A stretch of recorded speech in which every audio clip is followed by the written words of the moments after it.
If you make people work harder, you gain 5%. If you make people think smarter, you gain 80%. Most leaders spend all their energy on the 5%. Interesting. Mm? So we're here now to discuss your no limits mindset framework. Yep. Yeah. Yeah. And I'm curious about those 80%. We will come back to that and cover that later, right? Yes, we will. That's good. But first, Amund, we need to know to get to know you a little bit better. Mm? You are a mindset expert Mm. and a business advisor working out of Oslo. Yeah. Yeah. Yeah. And you have customers all over the world. Yes. You're teaching no limits mindset Yeah. through keynotes, Yeah. workshops, Yeah. and advisory. Yes. Right? Good. And before this, you Mm. worked for Gartner for many, many years. Yes, I worked for Gartner for almost 20 years. Wow. Mm? And you were looking after operations in many countries. Yeah, I looked after Europe, Middle East, Africa. So I had people in 30 countries, yes. That's great. Yeah, big job. Yes, yes. Yeah, I can imagine. Yeah, And before that, you were also an Air Force officer. yeah. Yeah. And I also have to mention that you're an author.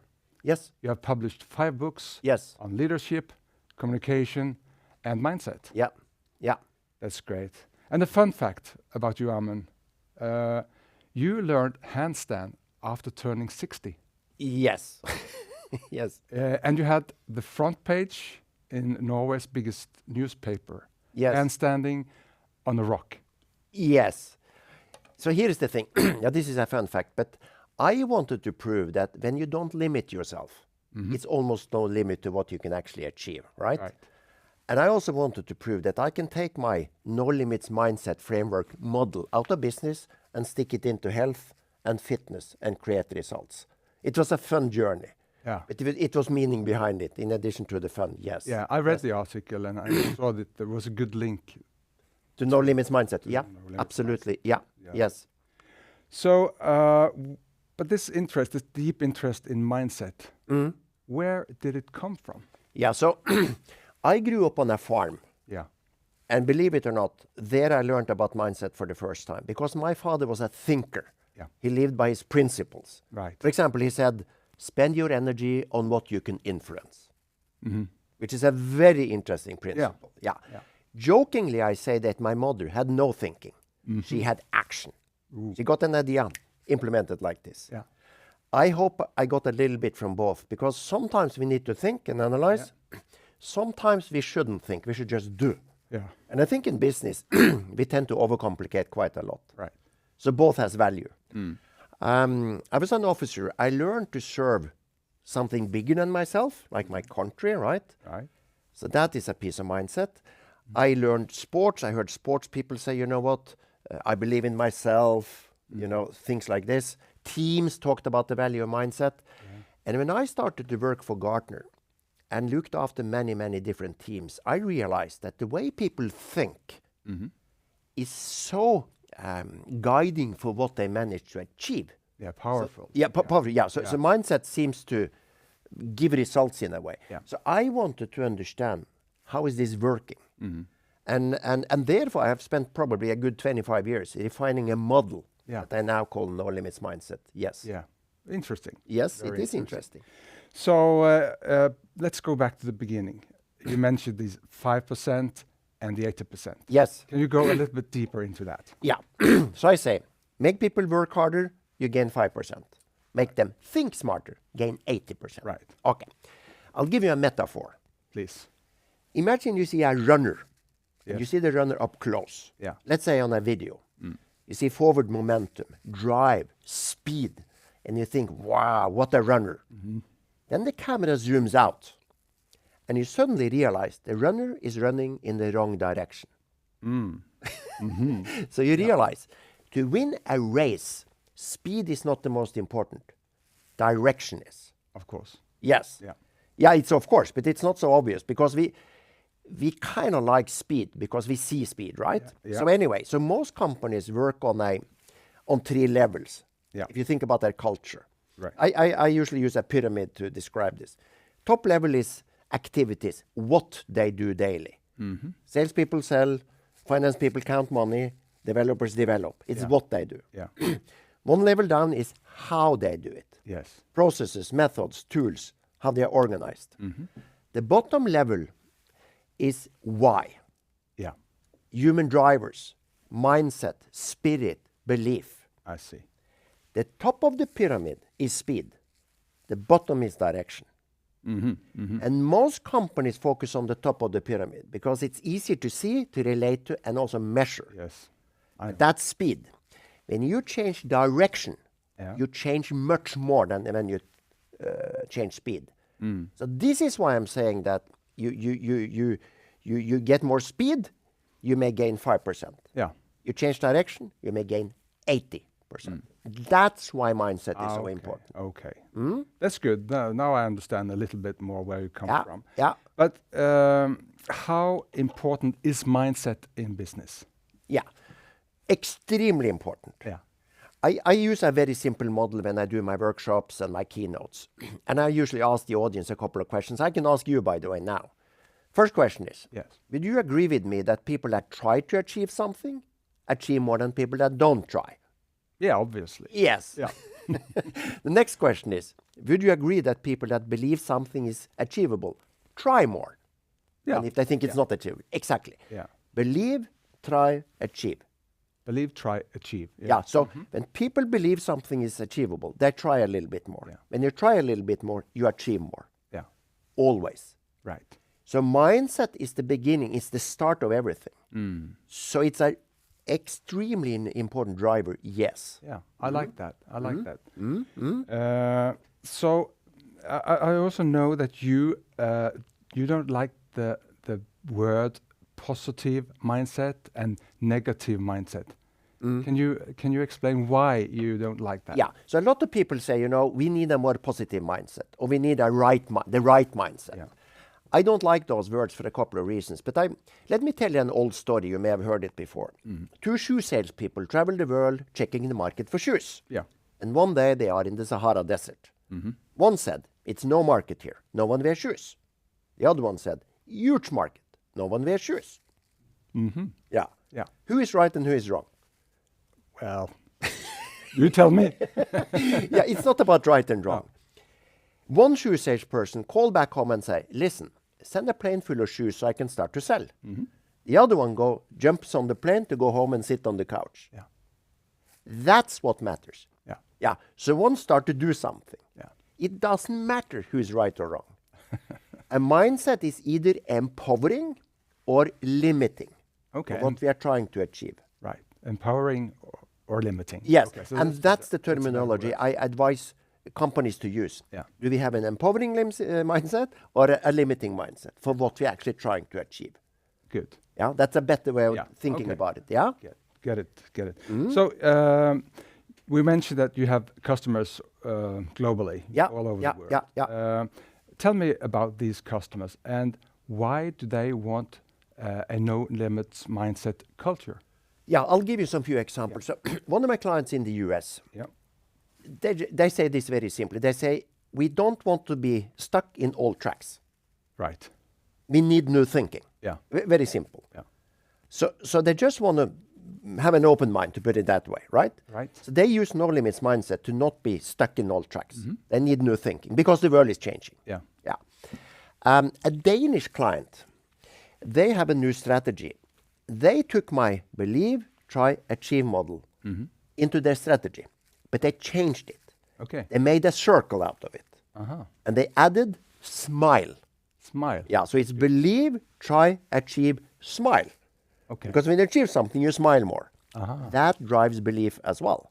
Right. Yeah, so it's a circle, right? Yeah. Which is a clever way of doing it. But they want to create engagement and energy and motivation for their strategy. So they put it up as a visual model. Yeah. And I like that quite a lot.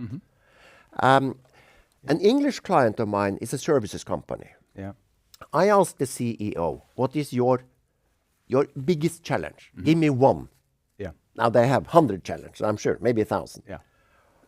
After reflection, he said, the history, our history. Right. What he meant was that they have a great history, by the way, a great part. They have always done kind of well. Yeah. But the future is so different from the history. So it's a huge mind shift. For example, the rate of change goes up, the rate of growth goes up. But he said, for example, here is another very interesting one. Take a thing like client support, services quality. Yeah. You always want to give your clients quality, right?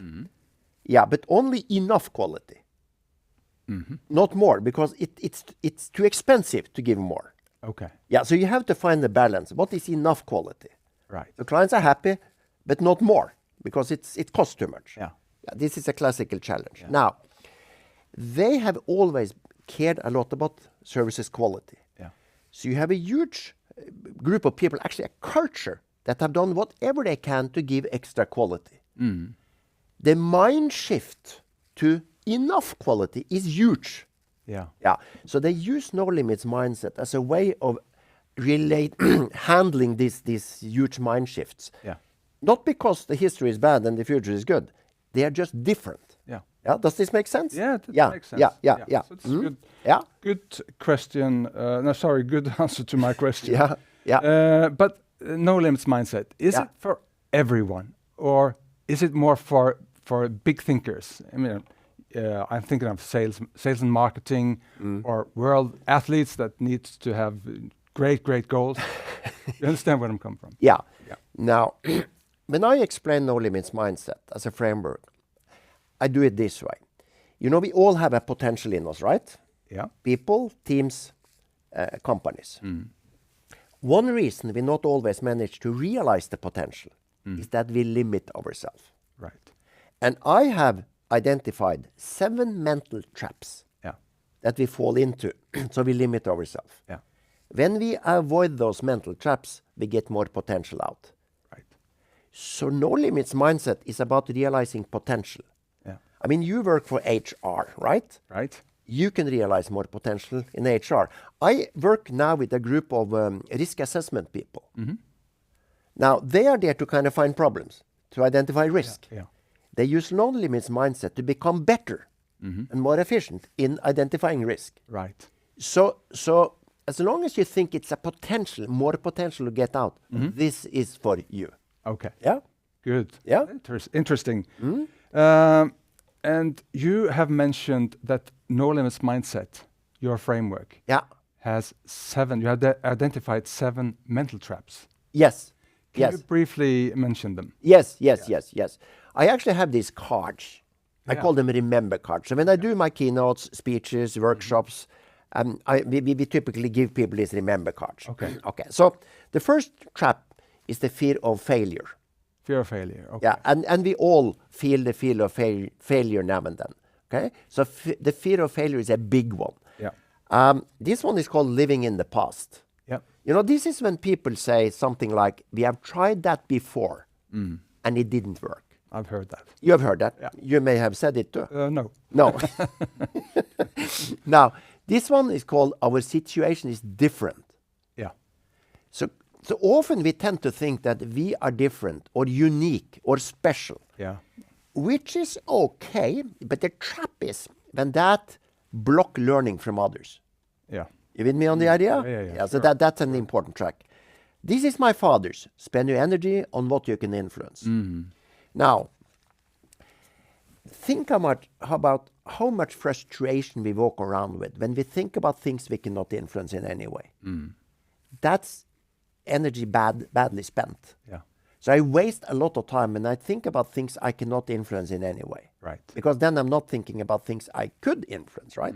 So that's a trap. Yeah. Assumptions is a good one. Yeah. We assume things instead of knowing. Oh yeah. We say, I could send this to the client, but I'm sure they will think the price is too high. Yeah. Well, that's an assumption. Is it the way we can get to know this? That's better, right? This is a fun one, the ego of being right. Yeah. This is where I test something and it doesn't work. Therefore, I think you cannot make it work either. Right. Yeah. Right. That's the ego, right? Yeah. Yeah. The final one, accepted truth. These are the stories we tell in companies time after time after time about what's challenging or impossible. Yeah. That will limit us. And these stories we should challenge. Right. But they become realities if we don't challenge them. Yeah. This is a big one. Yeah. So these are the 7 traps. Okay. Yeah? Ooh, these are powerful. Yes, they are. Yes, they are. Very limiting if you don't. Yeah, if you don't catch them, yes, yes, yes. But we will come back to those in later videos. Yeah. So what we're gonna do here, we will record a video per trap. Right. We're gonna say, okay, so what is this trap about? What is the business consequence of falling into the trap? Yeah. How do we avoid that trap? Yeah. And some good examples. Right. For each trap. Yes. So we will record 7 videos. Yes. After this video. Okay. Good.